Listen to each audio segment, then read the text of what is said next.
Daniel et ses trois compagnons représentent l'instrument du témoignage au début du temps des nations, environ 2500 ans.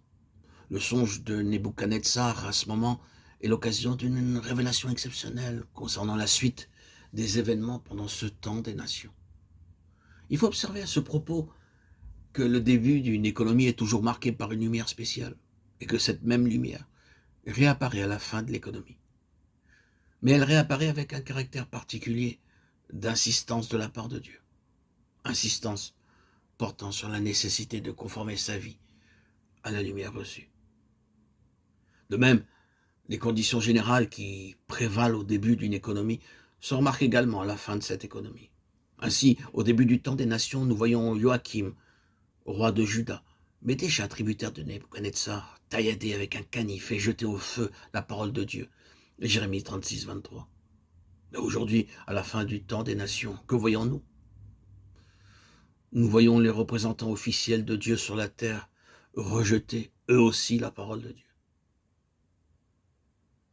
Le livre de Daniel met en évidence plusieurs réalités très caractéristiques du temps des nations.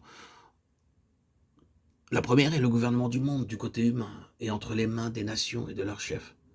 La seconde, la souveraineté du royaume des cieux se manifeste de temps à autre avec une parfaite évidence. Troisièmement, ces interventions sont tout en rapport immédiat ou lointain avec une personne appelée ici fils de l'homme. Il faut voir la personne pour avoir la clé du livre. Malgré tous leurs péchés, leur antagonisme contre Dieu, les gouvernements du monde sont tous dans sa main. Et il fait tout converger vers la venue de son Fils.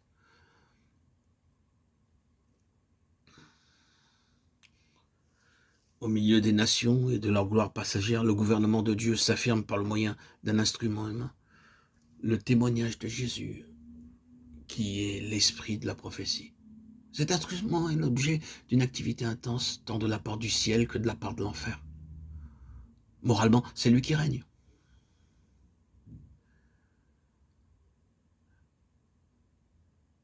Il y a deux choses qui expliquent les effets déterminants du témoignage de Daniel. La première, c'est l'attitude qu'il prend d'emblée vis-à-vis de la table du roi, Daniel 1,8. Daniel résolut de ne pas se souiller.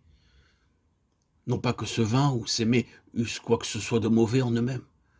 Ce qui les rendait tels, c'étaient les libations et les sacrifices cérémoniels qui les reliaient au culte de faux dieux, c'est-à-dire à une religion dont Satan a toujours été l'animateur. Les vases et les coupes de la maison de Dieu ont été profanés. Daniel 1,2.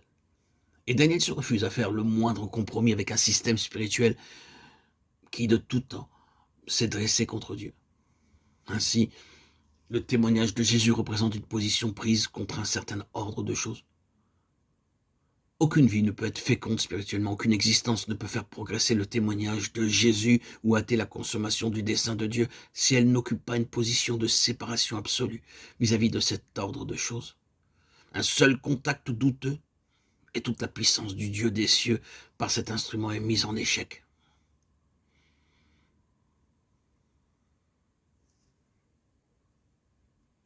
Si nous conservons un lien quelconque avec le monde, si nous n'obéissons pas explicitement quand Dieu met son doigt sur quelque chose qui lui déplaît dans notre vie, nous jetons un pont entre le royaume de la lumière et le royaume des ténèbres, et l'ennemi ne manquera pas de la franchir.